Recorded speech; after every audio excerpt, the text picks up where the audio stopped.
ഒരു സംഖ്യ എന്ന് പറഞ്ഞാൽ ഏത് നാടായിക്കോട്ടെ, ഏത് ഭാഷയായിക്കോട്ടെ, ഏത് സംസ്കാരമായിക്കോട്ടെ, എല്ലാം ഒരേ കാറ്റഗറിയാണ്.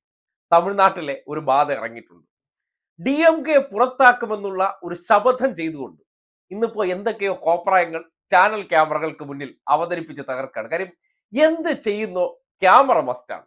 ക്യാമറ ഉണ്ടെങ്കിലേ നമ്മുടെ ഉള്ളിലെ ആ കഥാപാത്രം എടുത്ത് പുറത്തേക്ക് ചാടും. DMK സർക്കാരിനെ പുറത്താക്കാൻ വേണ്ടിയുള്ള അദ്ദേഹത്തിന്റെ ശപഥം തുടങ്ങിയിരിക്കുകയാണ്. അതിന്റെ ഭാഗമായിട്ടുള്ള വ്രതം. ആദ്യം ചാട്ടവാറടി, അതാണ് ഇപ്പോ ക്യാമറകൾക്ക് മുന്നിൽ നടത്തിയിരിക്കുന്ന ഏറ്റവും പുതിയ തന്ത്രം. അതായത് സ്വമേധയാ ചാട്ടവാർ അടിച്ച് എന്നെ തന്നെ ശിക്ഷിച്ച് DMK സർക്കാരിനെ പുറത്താക്കാൻ വേണ്ടിയുള്ള വ്രതം. ഞാൻ ഇനി ചെരുപ്പിടില്ല എന്നൊക്കെയാണ് പ്രഖ്യാപനം. എന്തായാലും ആ ചാട്ടവാർ അടിയുടെ ദൃശ്യം ഒന്ന് ജസ്റ്റ് കണ്ടേ. കണ്ടോ?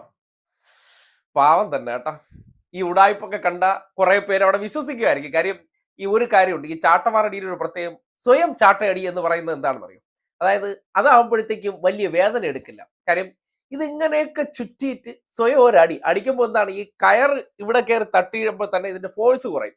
പിന്നെ ഇത് കയറി ചുറ്റുകയാണ് ചെയ്യുന്നത്. ചുറ്റുമ്പോൾ സ്വാഭാവികമായിട്ടും അതിന്റെ ഫോഴ്സ് കുറഞ്ഞതിന് ശേഷമാണ് എന്ത് ചെയ്യുന്നത്, പുറത്ത് ചുറ്റിയിട്ട് ചെറിയൊരു പെയിൻ. അത്ര ഭയങ്കര വിശാല ഹൃദയനും വിശ്വാസിയാണെങ്കിൽ ആ ചാട്ടവാർ നമ്മളെ കയ്യിലോ അല്ലെങ്കിൽ അവിടെ നിൽക്കുന്ന ആരെങ്കിലും കൊടുത്തിട്ട് എന്നെ ഒന്ന് ശിക്ഷിച്ച് ഒരു 25 അടി തരാൻ പറഞ്ഞിരുന്നെങ്കിൽ ഇന്ന് വിവരം അറിഞ്ഞു.